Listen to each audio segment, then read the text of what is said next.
નમસ્કાર વિદ્યાર્થી મિત્રો, જેએમબી ગ્રુપ ઓફ સ્કૂલ ચેનલમાં આપનું હાર્દિક સ્વાગત છે. આગળના લેક્ચરની અંદર આપણે સ્વાધ્યાય 10.1 જોયું.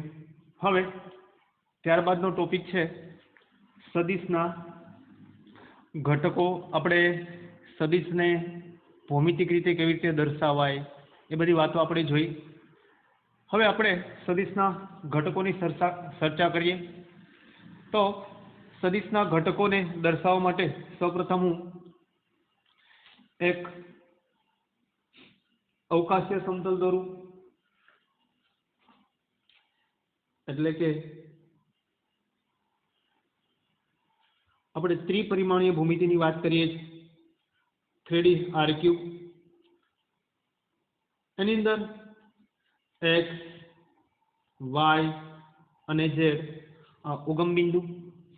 હવે x અક્ષ પરનું કોઈ હું એવું બિંદુ લઉં કે જેના યામ 1 0 0, y અક્ષ પરનું બિંદુ x અક્ષ પર પેલો ઘટક x દર્શાવે, બીજો y અને ત્રીજો દર્શાવે z. તો x અક્ષ પર x હોય પણ કેટલું એકમ, તો કે 1 એકમ જેટલું જેનું અંતર હોય તેવું કોઈ હું બિંદુ લઉં છું. હવે તેવી રીતે y પરનું કોઈ બિંદુ લઉં કે જેના યામ 0 1 0, x 0 હોય y પર, y નું મૂલ્ય કેટલું 1 એકમ. તેવી રીતે z અક્ષ પરનું કોઈ બિંદુ લઉં કે z અક્ષ પર x અને y 0 હોય જ્યારે z નું મૂલ્ય 1 હોય તેવું કોઈ હું બિંદુ લઉં છું. હવે આ બિંદુનું અંતર છે ઉગમ બિંદુથી 1 એકમ, એટલે મેં x નું મૂલ્ય કેટલું લીધું 1, તેવી રીતે y નું મૂલ્ય 1, z નું મૂલ્ય 1 લીધેલું છે. હવે સમતલનું કોઈ બિંદુ મેં P લઉં, ઉગમ બિંદુથી તે સદિશ OP સદિશ, જેના ઘટકો લખું x, y અને z. વિદ્યાર્થી મિત્રો, ફિઝિક્સની અંદર આપણે ખાસ આ વાતને સમજી ચૂક્યા છીએ કે x અક્ષની ધન દિશા તરફ, x અક્ષની દિશામાં એકમ સદિશ, એક એકમ સદિશને આપણે જોયું. તો x અક્ષની દિશા હોય તો એવા એકમ સદિશને આપણે ફિઝિક્સની અંદર શું દર્શાવીએ છીએ? I caret. એકમ સદિશ માટે આપણે વાત કરી હતી કે કોઈ સદિશ a હોય તો એની દિશામાં તો આપણે એ સદિશને શું કહેતા? a caret. એવી રીતે x અક્ષની દિશામાં એક એકમ એટલે તેને શું લખશું? I caret. તેવી રીતે y અક્ષની દિશામાં એક એકમ, તેને લખશું આપણે ફિઝિક્સની ભાષામાં શું લખતા હતા? j caret. તેવી રીતે z અક્ષ માટે શું લખતા હતા? તો k કેરેટ. ફરીવારથી યાદ આવે છે કે ફિઝિક્સની અંદર આપણે એકમ સદિશની વાત જ્યારે આવે છે, સદિશ માટેની વાત, ત્યારે એકમ સદિશ x અક્ષ તરફ તો કે એક એકમ માટે I કેરેટ, y માટે j કેરેટ અને z માટે k કેરેટ. હવે આપણે એની વિસ્તૃત અહીંયા નોંધ કરી લઈએ કે x અક્ષની દિશામાં એકમ સદિશ, એને આપણે શેના વડે દર્શાવીએ છીએ? તો કે I કેરેટ. જેના ઘટકોને આપણે શું લખીએ છીએ? 1 0 0. x અક્ષની દિશામાં એકમ સદિશ, એને દર્શાવાય I કેરેટ. હવે તેવી રીતે y અક્ષની દિશામાં એકમ સદિશ, તો y અક્ષ માટે આપણે શું દર્શાવીએ છીએ? તો કે j કેરેટ. એના ઘટકો તો કે 0 1 0, ખાસ યાદ રાખીશું આપણે. ત્યારબાદ z અક્ષની દિશામાં એકમ સદિશ, જેને આપણે કેના વડે દર્શાવીએ છીએ? તો કે k કેરેટ. એના ઘટકો આવશે 0 0 1. તો તમને ખ્યાલ આવી ગયો હશે x અક્ષની દિશામાં, y અક્ષ અને z અક્ષની દિશામાં જે એકમ સદિશ છે તેને કોના વડે દર્શાવવામાં આવે છે. આવી જ રીતે આપણે આગળ વાત કરીએ. આ જ રીતે ઓના સંદર્ભમાં ઓના સંદર્ભમાં પીનો સ્થાન સદિશ, પીનો સ્થાન સદિશ, ઉગમ બિંદુ ઓના સંદર્ભમાં પીનો સ્થાન સદિશ, એને પીના સ્થાન સદિશ માટે જ્યારે આપણે સ્થાન સદિશની વાત કરી હતી એ વાતને યાદ કરીએ. પીનો ઉગમ બિંદુથી સ્થાન સદિશ આપણે એને કોના વડે દર્શાવીએ છીએ તો કે આર સદિશ આર, અથવા આપણે શું લખીએ કે સદિશ ઓપી ઇઝ ઇક્વલ ટુ, હવે ઉગમ બિંદુના સંદર્ભમાં છે તો કે ઓના સંદર્ભમાં પી નો સ્થાન સદિશ આપણે એને કેવી રીતે લખી શકીએ તો કે એક્સ ઘટક તો એક્સ આઈ કેરેટ વત્તા વાય જે કેરેટ વત્તા ઝેડ કે કેરેટ, અથવા એની જગ્યાએ આવું પણ લખી શકાય સદિશ ઓપીસ એના ઘટક સ્વરૂપે લખવું હોય તો એક્સ વાય અને ઝેડ, એક્સ વાય અને ઝેડ. તો વિદ્યાર્થી મિત્રો અહીંયા તમે બરાબર સમજી ચૂક્યા હશો કે ઓના સંદર્ભમાં પી નો સ્થાન સદિશ. હવે આપણે એના ઘટકો સ્વરૂપે અહીંયા આપણને આપેલું છે એ સ્વરૂપે લખીએ તો કે ઓપી માટે આપણે શું લખીએ, એક એકમ લીધેલું છે તો આપણે શું લખીએ એક્સ આઈ કેરેટ વાય જે કેરેટ અને ઝેડ કે કેરેટ, અથવા ઘટક સ્વરૂપે એક્સ વાય અને ઝેડ. કોઈ પણ સદિશને આ ઘટક સ્વરૂપે લખી શકાય, એવો કોઈ પણ સદિશ હોય, કોઈ પણ સદિશ હોય એને આ ઘટક સ્વરૂપે લખી શકાય એક્સ વાય અને ઝેડ. એવા દરેક સદિશ છે, કોઈ પણ સદિશ હોય એને આ ઘટક સ્વરૂપે આપણે લખી શકીએ છીએ. આપણે નોટ લખી લઈએ કે એક્સ વાય ઝેડ ને, એક્સ વાય ઝેડ ને સદિશ આર ના અદિશ ઘટકો કહીશું. કેવા ઘટકો? અદિશ ઘટક કહે છે. આ જે એક્સ વાય ઝેડ છે તે આ આર સદિશ છે એ આર ના શું કહેવાય અદિશ ઘટકો છે. જ્યારે સેકન્ડની અંદર વાત કરીએ એક્સ આઈ કેરેટ વાય જે કેરેટ અને ઝેડ કે કેરેટ ને આ સ્થાન સદિશ આર ના અનુરૂપ અક્ષોની દિશાના સદિશ ઘટકો છે. કેવા ઘટકો છે? સદિશ ઘટક કહે છે. જે એક્સ આઈ કેરેટ વાય જે કેરેટ અને ઝેડ કે કેરેટ ને જે સદિશ આર ના અનુરૂપ અક્ષોની દિશાના કેવા ઘટકો? સદિશ. સદિશ શા માટે? કેમ કે દિશાની વાત આવી. જ્યારે માત્ર અહીંયા કેવા ઘટકો છે? એક્સ વાય ઝેડ છે એને કેવા કહેવાય? અદિશ કહેવાય છે. જ્યારે આઈ કેરેટ જે કેરેટ એટલે દિશાની પણ વાત કરેલી છે તો આ દિશા સાથે માપ છે એટલે કે સર દિશાની વાત કરેલી એટલે કેવા ઘટકો કહેવાય? અક્ષોની દિશાના સદિશ ઘટકો કહે છે. ચાલો હવે ત્યારબાદની થિયરીની વાત કરીએ આપણે કે સદિશના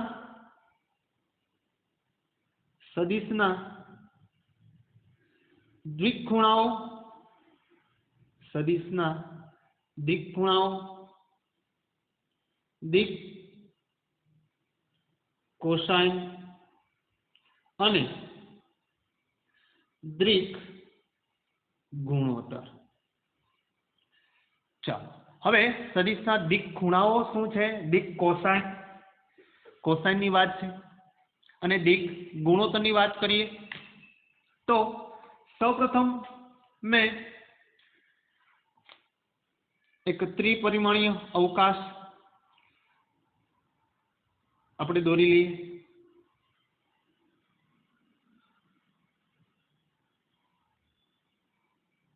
ધેન એક્સ એક્સિસ, વાય અને ઝેડ. ઉગમ બિંદુ ના ઘટકો છે 0, 0 અને 0. હવે આ 3 ડાયમેન્શનની અંદર હું એક લંબઘન આની ઉપર મૂકું છું. લંબઘન આપણે એક દોરી નાખી આની ઉપર મેં મૂકેલો છે. તો મેં એક લંબઘન લઉં છું.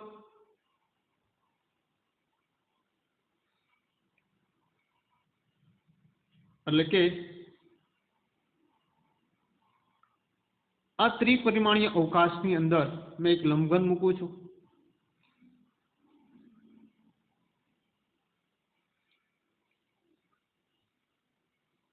ચાલો આવો એક લંબઘન અવકાશની અંદર લઉં છું.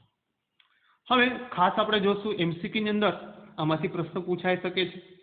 આ બિંદુ છે, એ બિંદુને હું એ બિંદુ કહું છું, જે એક્સ અક્ષ પરનું બિંદુ છે. એક્સ અક્ષ પરનું બિંદુ મારે દર્શાવવું હોય તો શું દર્શાવાય?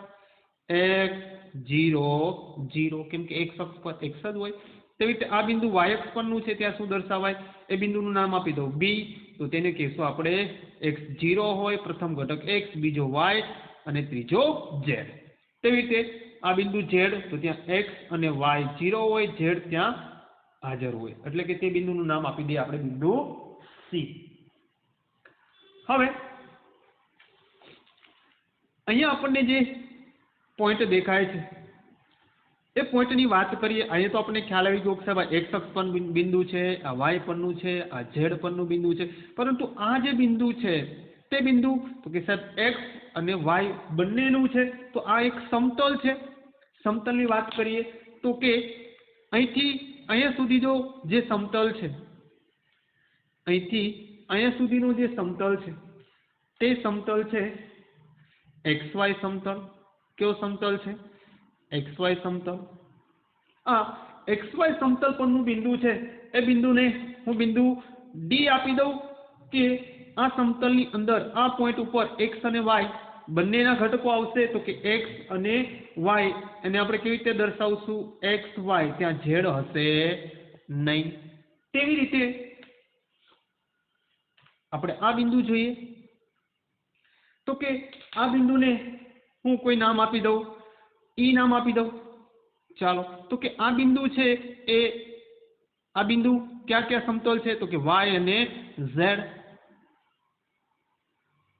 જે છે તે વાય અને ઝેડ સમતલનું બિંદુ છે. કયા સમતલનું બિંદુ છે? તો કે વાય અને ઝેડ.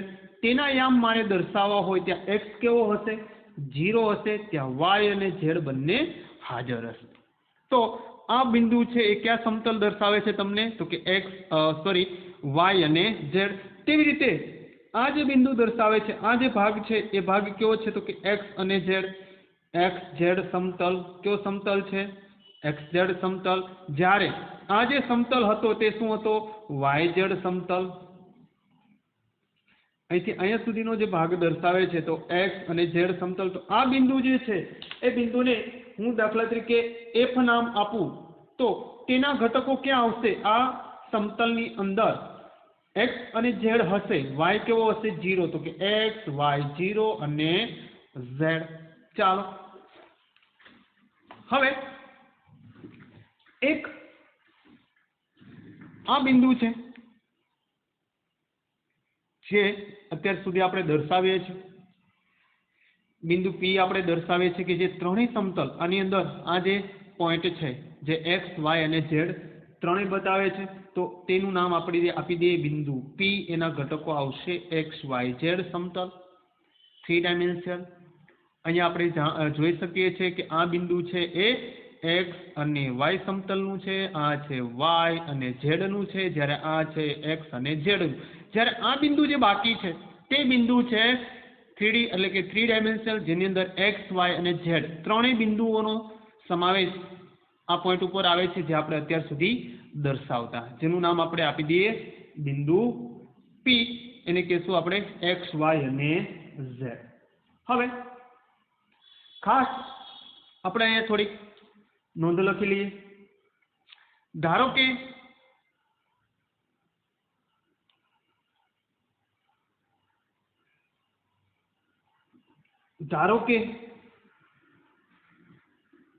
સદિશ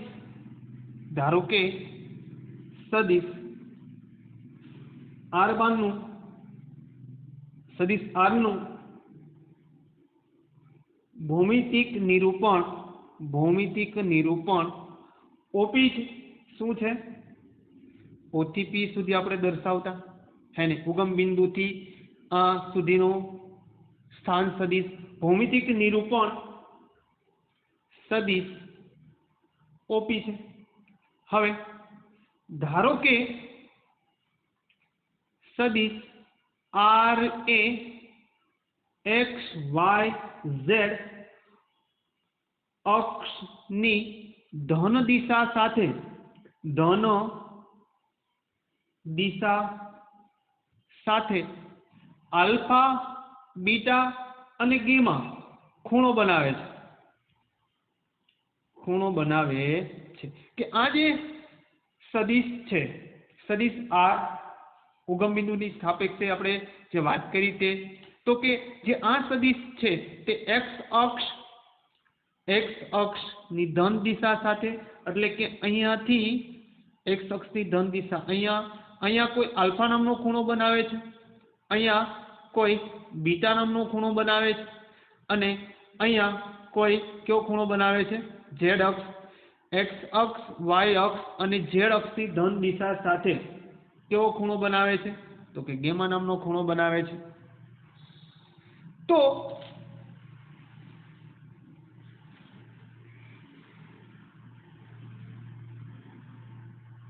તો આલ્ફા બીટા અને ગેમાને સદિશ આરના દિક ખૂણાઓ કહેવાય. શું કહેવાય? આ આરના દિક ખૂણાઓ કહે છે. તો તમે દિક ખૂણાઓ બરાબર સમજી ચૂક્યા હશો કે જે આ સદિશ છે એ એક્સ અક્ષ, વાય અક્ષ અને ઝેડ અક્ષની ધન દિશા સાથે આલ્ફા બીટા અને ગેમા નામના જે ખૂણાઓ બનાવે છે તે ખૂણાને કેવા ખૂણાઓ કહેવાય? દિક ખૂણાઓ કહેવાય. આપણે આ અવકાશને આપણે ત્રિપરિમાણીય ભૂમિતિની અંદર આપણે એક સમતલ ગોઠવો, એ સમતલના આધારે આપણને ખ્યાલ આવે છે કે જે આ જે સદિશ છે, સદિશ ઓપી અથવા સદિશ આર, એ સદિશ આ એક્સ અક્ષ સાથે આલ્ફા, વાય અક્ષ સાથે બીટા અને ઝેડ અક્ષ સાથે ગામા નામના ખૂણાઓ બનાવે છે. તો આ ખૂણાઓ છે એ આ સદિશના કેવા ખૂણાઓ કહેવાય? દ્વિક ખૂણાઓ કહેવાય. આની અંદરથી તમને કોઈ એમસીક્યુ પણ પૂછી શકે તો આને બરાબર તમે યાદ રાખશો કે એક્સ ઝેડ સમતલના યામ કોણ છે. આવું બધું ઘણા બધા પ્રશ્નો તમને આમાંથી પૂછી શકે. ચાલો હવે આપણે દિક કોસાઇન માટેની વાત કરીએ તો દિક ખૂણાઓ તમે સમજી ચૂક્યા કે સાહેબ જે આ સદિશ છે એક્સ અક્ષ, વાય અક્ષ અને ઝેડ અક્ષ સાથે જે ખૂણા બનાવે આલ્ફા બીટા ગેમા એને સદિશના દિક ખૂણાઓ કહેવાય. ચાલો હવે આપણે આગળ વાત કરીએ કે અહીં ખૂણાઓના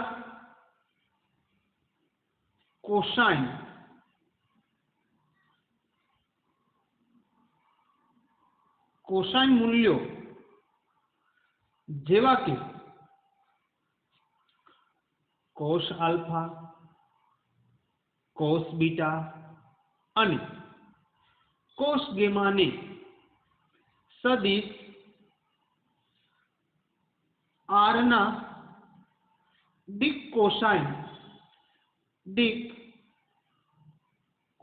કહે છે. જેવી રીતે દિક ખૂણાઓ છે, આ ખૂણાઓનું જે આપણે કોસાઇન મૂલ્ય લઈએ, કયું મૂલ્ય લઈએ? કોસાઇન મૂલ્ય લે, કોસનું મૂલ્ય લે, cos alpha, cos beta, cos ગેમાને જે સદિશ તેનું શું કહેવાય? દિક કોસાઇન કહે છે. તેને દિક કોસાઇન એટલે કે તેને સામાન્ય રીતે યાદ રાખીશું અનુક્રમે એલ, એમ અને એન વડે દર્શાવાય છે. કોને એલ, એમ, એન વડે? તો કે આ જે દિક કોસાઇન છે, દિક કોસાઇન કોની ઉપરથી આવ્યું? કે દિક ખૂણાઓ. દિક ખૂણાઓના જે કોસાઇન મૂલ્ય આપણે લઈએ છીએ, આલ્ફા બીટા એ ખૂણાઓ છે, દિક ખૂણાઓ છે, એના કોસ મૂલ્ય આપણે લઈએ તો કે દિક કોસાઇન. હવે એ દિક કોસાઇનને કોના વડે દર્શાવે? તો કે એલ, એમ અને એન વડે. એટલે કે L is equal to cos alpha, M is equal to cos beta અને N is equal to cos gamma. Right? ખ્યાલ આવી ગયો? હવે આપણે વાત છે ડિકોસાઇનનું મૂલ્ય મેળવવા માટે, કોસ આલ્ફાનું મૂલ્ય મેળવવા માટેની વાત કરીએ છીએ. તો ફરી વાતથી આપણે આગળની થિયરીની અંદર વાત કરીએ જે આપણે 3 ડાયમેન્શનલ શીખી ગયા છે ત્યાં આલ્ફા નામનો જે ખૂણો બને છે. હવે અહીંયા ખૂણો બને છે તો આપણે હવે આ બિંદુ A અને P આ બંનેને આપણે જોઈન કરીએ તો અહીંયા કોઈ એક ત્રિકોણ બને છે એટલો જે પાર્ટ છે એ ત્રિકોણ બને છે જ્યાં ખૂણો અહીંયા આલ્ફા ખૂણો આપેલો છે ત્રિકોણ OAP ની વાત કરું છું ત્રિકોણ OAP આલ્ફા ખૂણાની વાત કરીએ કોસ આલ્ફા આપણે શોધવા છે ત્યારે વાત કરું છું કે અહીંયા આલ્ફા ખૂણો બને છે આ પોઈન્ટ ઓફ એટલે કે સાહેબ આ જે OP છે OP આપણો શું છે R છે એટલે કે સાહેબ એ શું બનશે આપણો કર્ણ બની જશે આપણો શું બનશે કર્ણ આ કાટખૂણો છે નહીં તો કાટખૂણો ક્યાં હશે અહીંયા હશે અહીંયા શું બને છે કર્ણ OP એટલે તો કે સાહેબ આપણું સદિશની સાપેક્ષે જે સ્થાન સદિશ છે તે એટલે કે R સદિશ ઓકે તો હવે આપણે આને આ એંગલને અહીંયા આપણે દર્શાવીએ તો કેવી રીતે દર્શાવશું હવે ત્રિકોણ OAP અહીં મેં રાઈટ કાટકોણ ત્રિકોણ બનાવવું છે આપણે આગળ જોયો તે જ કાટકોણ ત્રિકોણ એક કાટકોણ ત્રિકોણની અંદર આપણો જે O ઉગમ બિંદુ હતું ત્યાં આલ્ફા ખૂણો બનતો હતો કે O આલ્ફા કહી દઉં A અને અહીંયા જે P સાપેક્ષે ઉગમ બિંદુની સાપેક્ષે જે સ્થાન સદિશ હતો તે આપણો કર્ણ બનશે હવે કાટખૂણો કોણ બનશે તો કે ખૂણો A ચાલો હવે આપણે સમજીએ કે ત્રિકોણ OAP કાટકોણ ત્રિકોણ છે કેવો ત્રિકોણ છે કાટકોણ ત્રિકોણ છે અને ખૂણો A = 90 ડિગ્રી તથા ખૂણો AOP = આલ્ફા છે ચાલો હવે આપણે આલ્ફા શોધવા છે અને કોસ આલ્ફા શોધવા છે કોસાઇન મૂલ્ય આપણે વાત કરી કે આપણે cos alpha cos beta cos gamma ને શું કહેવાય ડી કોસાઇન કહેવાય હવે મેં અહીંયા આલ્ફા લઉં છું ક્યાં આલ્ફા લઉં છું કોસ આલ્ફા = શું આવશે પાસેની બાજુ છેદમાં કર્ણ એટલે પાસેની બાજુ શું બનશે તો કે OA છેદમાં OP OA અહીંયા જોઈએ આપણે તો OA શું છે તો કે સાહેબ O થી A એટલે કે સાહેબ x અક્ષ પરનો બિંદુ તો આપણે આ શું દર્શાવી શકીએ OA એટલે આપણે x દર્શાવી શકીએ જ્યારે OP એટલે શું આવશે તો કે સાહેબ આપણે જોયું આગળ કે O થી જે આપણું પોઈન્ટ ઓફ P તો એને શું દર્શાવી શકાય તો કે સદિશ R દર્શાવી શકાય તો OA = OP અથવા એની જગ્યાએ આપણે શું લખશું માનાંકમાં then સદિશ OA by સદિશ OP તો OA આપણને શું મળવાનું છે તો એની જગ્યાએ આપણે લખી શકશું OA એટલે કે x અક્ષ પરનું બિંદુ એટલે કે x OP એટલે શું છે તો કે સદિશ R નું માન તો આની જગ્યાએ આપણે શું લખશું સીધું જ cos alpha = x by R સીધું જ આને માન એટલે આપણે આવી રીતે પણ દર્શાવી શકીએ કે mod of R = R તો આની જગ્યાએ શું લખી શકશું આપણે R આ જ રીતે cos બીટા = શું થશે આ જ રીતે cos બીટા = શું થશે તો કે સાહેબ cos બીટા = જેવી રીતે cos alpha x by R તેવી રીતે cos beta = y by R અને cos ગામા = શું થાય z by R શું બનશે z by R ચાલો આગળ આપણે વાત વધારીએ તો કે હવે મેં આપણને ખ્યાલ આવી ગયો કે મેં x ને કરતા બનાવું તો આની સાથે શું થશે ગુણાશે તો x = શું લખાશે x = લખાશે cos alpha * R cos alpha * R તેવી રીતે y ને કરતા બનાવું તો શું આવશે y = cos beta * R અને z = શું આવશે cos gamma * R ચાલો હવે ખાસ આપણે જોશું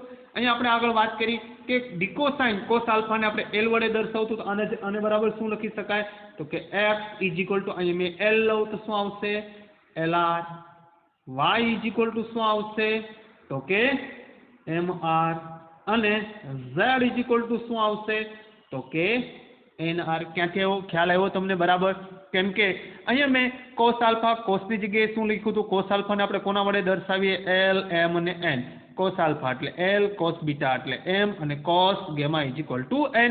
તો અહીંયા મેં જે cos આલ્ફા છે એની જગ્યાએ શું લખી નાખ્યું? l. then x is equal two lr, y is equal two mr. ખ્યાલ આવે છે બરાબર? ચાલો આથી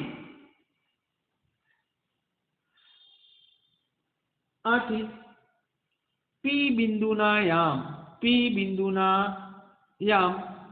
P xyz is equal to શું લખી શકાય? P બિંદુના યામ xyz ઇઝ ઇક્વલ ટુ આપણને શું મળે છે? તો કે LR સંખ્યા મળે છે, LR, MR અને NR વડે આપણે દર્શાવી શકીએ. ચાલો આગળ વધીએ. હવે ખાસ આપણે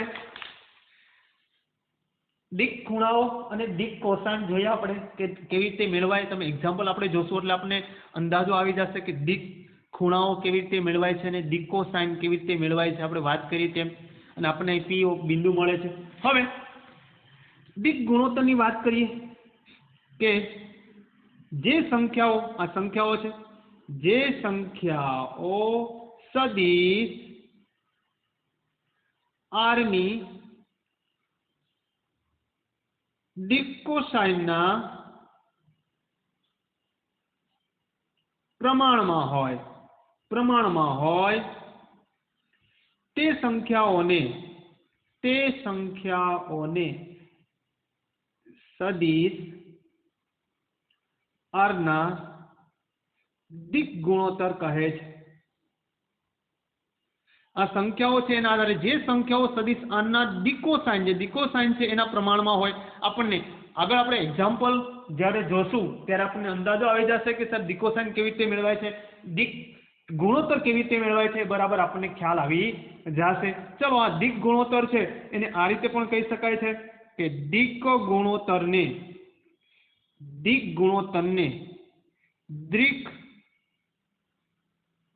સંખ્યાઓ પણ કહે છે. દિક ગુણોત્તરને દિક સંખ્યાઓ પણ કહે છે કેમ કે જો આપણે વાત કરી સદિશ r ની દિકોસાઇનના પ્રમાણમાં હોય તે સંખ્યાઓ, તો કે દિક ગુણોત્તરને દિક સંખ્યાઓ પણ કહે છે. હવે આગળ આપણે વાત કરીએ કે અહીં સંખ્યાઓ LR, MR અને NR એ દિકોસાઇન L, M અને N ના પ્રમાણમાં છે. જે દિકોસાઇન L, M, N છે આ જે સંખ્યાઓ છે એના શું છે? એના પ્રમાણમાં છે. કેવી રીતે કે સાહેબ તમે એના L બાય R લેશું તો R વધશે, M બાય M લેશું તો શું વધશે? M. તો એના પ્રમાણમાં છે. અહીં આપણે વાત કરી તેમ કે અહીં સંખ્યા જે આ જે સંખ્યાઓ છે એ દિકોસાઇનના કેવા છે? પ્રમાણમાં છે. તેથી LR, MR અને NR ને સદિશ R ના દિક ગુણોત્તરો કહે છે. કોને? LR, MR અને NR ને આ સદિશના કેવા ગુણોત્તર કહેવાય? દિક ગુણોત્તર કહે છે. અહીં સંખ્યાઓ LR, MR અને NR એ દિક કોસાઇન L, M, N ના પ્રમાણમાં છે. તેથી આ LR, MR અને NR છે એ આ સદિશના શું છે? દિક ગુણોત્તરો છે. તેને સંકેતમાં ABC વડે દર્શાવાય છે. કોના વડે દર્શાવાય છે? ABC વડે દર્શાવવામાં આવે છે. દિક ગુણોત્તરો છે તેને ABC વડે દર્શાવાય છે, જ્યારે દિક કોસાઇન છે તેને L, M અને N વડે દર્શાવાય છે. ચલો વિદ્યાર્થી મિત્રો, આપણે એક્ઝામ્પલ જ્યારે જોશું એટલે આપણને ખ્યાલ આવી જશે કે દિક ખૂણાઓ કોણ છે. અહીંયા આપણને અંદાજો આવ્યો હશે કે સાહેબ જે સંખ્યાઓ L, M, R છે એ આના પ્રમાણમાં છે, L, M, N ના પ્રમાણમાં છે. તેથી LR, MR અને NR ને આ સદિશના શું કહેવાય? દિક ગુણોત્તર કહેવાય. હવે આપણે આગળ વાત કરીએ તો તેથી આપણે કહી શકીએ અહીંયા કે આપણે વાત કરી કે દિક જે ગુણોત્તર છે તેને એ કોના વડે દર્શાવીએ છીએ તો કે એ બી અને સી વડે દર્શાવીએ છીએ અને આ એલ આર એમ આર અને એન આર એ એલ એમ એન ના પ્રમાણમાં છે. તો આપણે એના બરાબર મેં વાત કરી કે સાહેબ આના ડિવાઈડ બાય એલ લેશું તો આર વધશે, આના ડિવાઈડ બાય આ લેશું તો આર વધશે, આના ડિવાઈડ બાય આ લેશું તો એના પ્રમાણમાં છે એટલે આર વધશે. અને એને આપણે કોના વડે દર્શાવીએ છીએ L R M R N R ને તો કે સાહેબ એબીસી વડે દર્શાવીએ. તો સીધું શું લખી શકાય તો કે A by L is equal to B by M is equal to C by N is equal to R. આ બધા કેવા છે સમાન છે. કેવી રીતે એને કરતા બનાવો તો શું લખાય a is equal to L R, B ને કરતા બનાવો તો b is equal to M R, C is equal to N R. અને આપણે વાત કરી તેમ કે દિક ગુણોત્તરો છે એ સંખ્યાના પ્રમાણમાં છે. જે સંખ્યા એલ આર છે એના પ્રમાણમાં છે એટલા માટે આ એ છે એ એ બી સી છે એ શું છે દિક ગુણોત્તરો છે અને તે એલ આર એમ આર અને એન આર ના કેવા છે સંખ્યાઓના પ્રમાણમાં છે એટલે ઇક્વલ છે. તો આને લેશું તો a બરાબર એલ આર, બી બરાબર એમ આર અને સી બરાબર એન આર. ખ્યાલ આવી ગયો. ચાલો હવે અહીં એમસીક્યુ માટે વાત કરીએ કે L square plus M square plus N square is equal to, આપણે આગળ જોયું એલ એટલે શું છે કે દિક કોસાઇન, કોસ આલ્ફા છે, એમ એટલે કોસ બીટા છે, એન એટલે કોસ ગેમા છે. એનો સ્ક્વેર આપણને અહીંયા આપેલો છે તો એલ ની જગ્યાએ શું લખાય તો કે કોસ સ્ક્વેર આલ્ફા. માત્ર એલ એટલે કોસ આલ્ફા, એ સ્ક્વેર આપેલો એટલે કોસ સ્ક્વેર આલ્ફા. તેવી રીતે cos square beta plus cos square gamma. ચાલો આગળ કોસ આલ્ફાની જગ્યાએ આપણે શું લખતા હતા કોસ આલ્ફાને આગળ વાત કરીએ. કોસ આલ્ફા બરાબર X by R, X by R. અહીંયા સ્ક્વેર છે તો શું લખી શકાય X square by R square. તેવી રીતે કોસ બીટા વાય એક્સ તો શું આવશે Y square by R square. Cos gamma Z અક્ષ પર તો શું આવશે Z square by R square. ચલો ત્રણેયમાંથી આપણે કોમન કાઢીએ 1 બાય આર સ્ક્વેર તો શું આવશે X square plus Y square plus Z square. હવે અહીંયા એક વાતને ફરી વાતથી યાદ કરીએ કે સદિશ r ઇઝ ઇક્વલ ટુ શું લખાય એક્સ આઈ કેરેટ વાય જે કેરેટ અને ઝેડ કે કેરેટ. ચાલો હવે આપણે આ સદિશનું માન મેળવ્યું હતું. કેવી રીતે મેળવાય સદિશ r is equal to r પણ લખી શકાય. એનું માન એટલે શું આવશે X square plus Y square plus Z square. ખ્યાલ આવે છે. ચાલો મારે આર સ્ક્વેર છે બંને બાજુ વર્ગ લો તો શું આવશે તો કે સાહેબ R square is equal to root નીકળી જશે. શું વધશે X square plus Y square plus Z square. અને ફરી પાછી યાદ કરી લઈએ તો હવે અહીં આપણી પાસે 1 upon r square X square plus Y square plus Z square ની જગ્યાએ શું લખાય તો કે આર સ્ક્વેર. બંને કેન્સલ થશે, વધશે કેટલા 1. મતલબ એવો છે L square plus M square plus N square is equal to શું મળશે તમને 1 અને cos square alpha plus cos square beta plus cos square gamma is equal to પણ તમને શું મળે 1. તેવી રીતે હવે A square plus B square plus C square A B C દિક ગુણોત્તરો છે. દિક ગુણોત્તરોની સંખ્યા એ ઇઝ ઇક્વલ ટુ આપણે વાત કરી હતી તેમ કરતા બનાવ્યા તો એ બરાબર આપણે શું મેળવતો તો કે એલ આર પણ એ સ્ક્વેર છે તો અહીં શું આવશે એલ સ્ક્વેર આર સ્ક્વેર. બી એટલે શું આવશે તો કે એમ સ્ક્વેર આર સ્ક્વેર અને સી બરાબર શું આવશે તો કે એન સ્ક્વેર આર સ્ક્વેર. ચલો શું કોમન લઈ લઈએ તો કે આપણે આર કોમન લઈએ. અંદર શું વધશે તો કે L square plus M square plus N square. ચાલો અહીંયા આપણે આગળ જોયું તેમ એલ સ્ક્વેર એમ સ્ક્વેર અને એન સ્ક્વેર બરાબર આપણને શું મળે 1. આની જગ્યાએ શું લખશું 1. તો આનો જવાબ શું આવશે આર સ્ક્વેર. તો A square plus B square plus C square is equal to આપણને શું મળે છે આર સ્ક્વેર. તો આ પ્રકારના એમસીક્યુ પણ તમને ખાસ પૂછાઈ શકે છે. આપણે બરાબર ધ્યાન રાખીશું. ચાલો હવે આપણે નોટ કરીએ આ બધાનો સાર જોઈએ તો કે cos square alpha plus cos square beta plus cos square gamma is equal to શું થાય 1. તેવી રીતે જેવી રીતે cos છે એને sin માં કન્વર્ટ કરું cos સ્ક્વેર એટલે 1 minus sin square 1 minus cos square beta 1 minus cos square gamma 1 minus 1 1 1 એટલે કેટલા વધશે 3 વધશે. 3 ને ઇક્વલ પેલી બાજુ આને માઇનસ છે માઇનસ સાઇન છે એની પેલી બાજુ લઈ જઈશ, 1 ને આ બાજુ લાવીશ તો શું બનશે? તો કે sin square alpha plus sin square beta plus sin square gamma is equal two મને મળશે કેટલા? 2. કેવી રીતે, ક્યાંથી આવ્યું? તો આપણને ખ્યાલ આવી જવો જોઈએ, કેમ કે cos સ્ક્વેર એટલે 1 minus sin square, 1 minus sin square beta, 1 minus sin square gamma, minus છે પેલા ઈ બાજુ લાવું, 1 1 1 એટલે 3, 1 ને આ બાજુ લાવું એટલે 3 માઇનસ 2 એટલે કે 1. તેવી રીતે cos 2 alpha plus cos 2 beta plus cos 2 gamma is equal to આપણને મળે -1. કેવી રીતે? જેવી રીતે આપણને સૂત્ર તમને યાદ હોય તો આપણે સીધું લખી શકીએ cos સ્ક્વેર આલ્ફા અથવા cos સ્ક્વેર લેમ્બડા ની વાત કરીએ છીએ તો આપણે આ રીતે લખી શકાય. આપણા ચેપ્ટર નંબર 3 ની વાત છે, 11 ની વાત છે, તો 1 પ્લસ cos 2 આલ્ફા બાય 2. અહીંયા લેમ્બડા છે એટલે અહીં શું લખશો આપણે? લેમ્બડાની વાત કરીએ તો આલ્ફા હોય તો અહીંયા આલ્ફા, બીટા હોય તો બીટા અને લેમ્બડા હોય તો ગેમા હોય તો ગેમા, એવું લખી શકીએ. અને આપણે આની જગ્યાએ મૂકી દઈશું તો આપણને ખ્યાલ આવી જશે, એનું સાદુરૂપ આપશું તો cos 2 આલ્ફા, cos 2 બીટા અને cos 2 gamma is equal to આપણને શું મળશે? -1.